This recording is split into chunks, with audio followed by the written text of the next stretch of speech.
बात बेबात पे अपनी ही बात कहता है। मेरे अंदर मेरा छोटा सा शहर रहता है। दोस्तों, मेरा नाम है नीलेश मिश्रा। कहानियां सुनाता हूं। मैं लेकर आया हूं यादों का idiot box with Nilesh Mishra season 5, सिर्फ बिग एफएम पर। कहानियां जिनमें आप मिलते हैं खुद से। और अगर मुझसे सीधा कनेक्शन बनाना हो और अपनी जड़ों, अपनी जमीन से जुड़ना हो तो जरा gaonconnection.com पे टहलाइए। GAON connection.com। ये वो कोशिश है जो मैं और मेरे साथी पिछले 5 साल से कर रहे हैं और अब ये भारत का सबसे बड़ा रूरल मीडिया प्लेटफॉर्म है। चलिए आगे बढ़ाता हूं कहानी।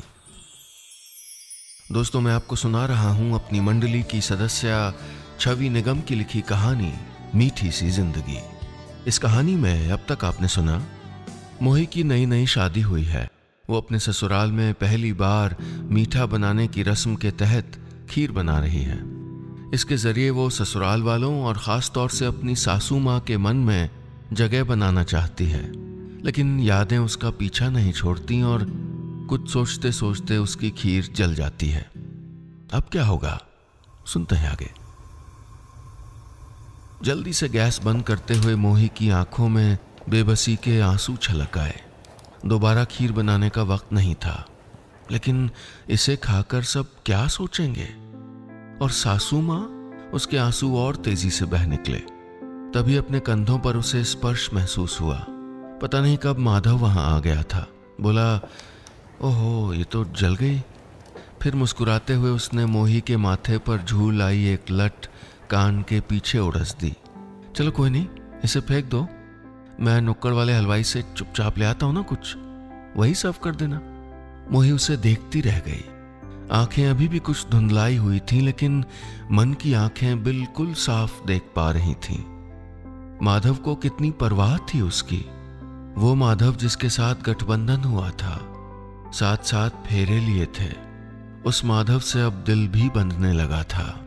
आंखें पोंछती हुई वो मुस्कुराई। पर ऐसा करना बेईमानी होगा ना। मैं इसे ठीक करने की कोशिश करती हूँ।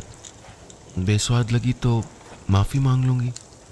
उसके सर पर अपना गाल सटाए खड़ा माधव मुस्कुरा कर बोला, यार ये खीर बेस्वाद हो भी गई तो क्या, ये तय है कि अपनी जिंदगी बहुत मीठी होने वाली है। दोनों देख नहीं पाए कि दरवाजे की आड़ में सासू माँ खड़ी हुई थी और वो धीरे से वापस लौट गई थी। माधव के जाने के बाद मोही ने सावधानी से ऊपर ऊपर की खीर को दूसरे पतीले में डाल दिया। फिर उसे ठंडा होने को रखकर वो रसोई से कुछ हटकर बनी जगह पर जाकर जले हुए भगोने को साफ करने लगी। वापस आकर उसने कतरे हुए मेवे बुरके और फिर डोंगे को बाहर ले आई। इंतजार में बैठे चेहरे खिल उठे। सबको खीर चखते हुए देखकर उसकी जैसे सांस ही रुक गई, लेकिन किसी ने कुछ नहीं कहा। माधव के चेहरे पर हैरानी भरी मुस्कान देखकर डरते डरते उसने भी एक चम्मच खीर मुंह में डाली और दंग रह गई। इसमें तो अब मम्मी के हाथ वाला स्वाद और खुशबू आ रही थी, लेकिन कैसे? तभी बुआ हंसते हुए बोली, सुनो उषा बीबी, अपनी होशियार बहू को अब नेक तो दे दो। सासू माँ ने अपना सतलड़ा हार उसके गले में डाला तो मोही चौंक पड़ी। उनकी उंगलियों में इलायची और केवड़ा महक रहे थे। इसका मतलब उन्होंने ही खीर के जलेपन को छिपाकर उसका स्वाद बढ़ा दिया था। सचमुच माँ ऐसी ही तो होती है, बिना जताए बहू को बेटी बना लिया करती हैं।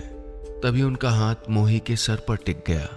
मुस्कुराते हुए उसने अपनी नम आंखें मूंद ली। दिल की सारी खाली जगहें अब भरने लगी थीं। जाने कितनी देर वो ऐसे ही बैठी रही।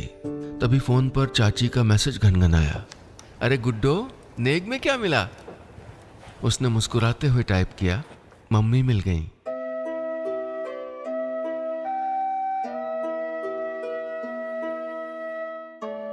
बस इतनी सी थी ये कहानी।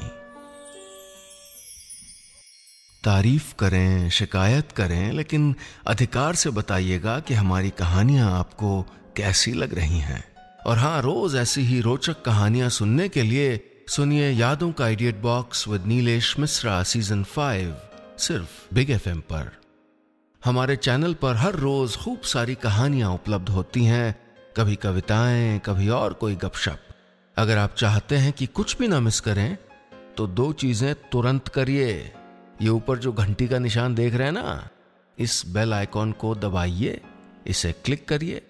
सब्सक्राइब जहां लिखा है उसको भी क्लिक करिए। चलिए मिलते हैं बहुत जल्दी नई कहानी के साथ। सुनते रहिएगा यादों का idiot box with Nilesh Mishra season 5, सिर्फ बिग FM पर।